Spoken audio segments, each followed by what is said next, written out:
So to make the Thor bracers, you're going to want to download the free pattern, which you can get by going to www.thewoodlandelf.com/pattern/Thor and click on the bracer pattern. The plain piece will be the bottom piece of the bracer, and the other piece will be the top piece. Trace the bracer pattern pieces onto a piece of pellon. The pellon will make the bracer substantial to hold their shape. You'll need 2 of each piece.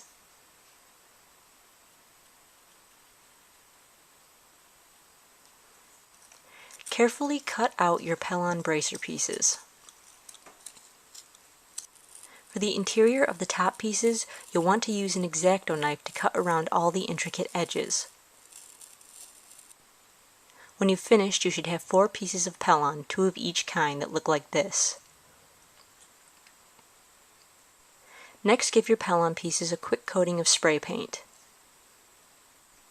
Take one of your bottom pieces and you're going to cut out a piece of silver fabric just a little bit larger than the pellon.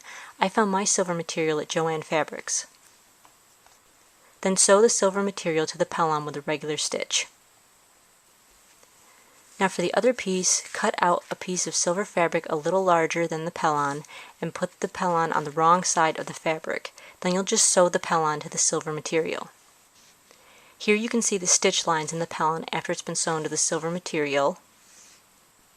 And then of course when you flip it over, the lines show up on the silver side, which kind of gives it some dimension. So then you're just going to very carefully cut out the silver material around the pellon so that you end up with this. Next, you're just going to hot glue the top piece to the bottom piece, or you can also sew the 2 pieces together if you prefer. And you end up with this. Now cut 3 strips of pellon, 2 large and 1 small, measuring them to make sure they'll fit around your wrist and forearm.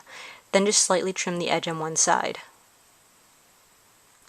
Sew silver material to the top and bottom strip, and sew some black distress material to the middle strip.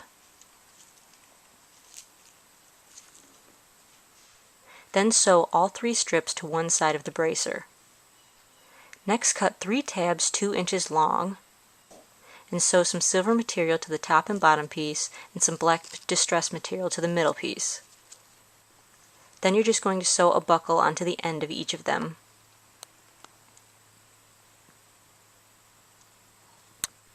And sew them to the other side of the bracer.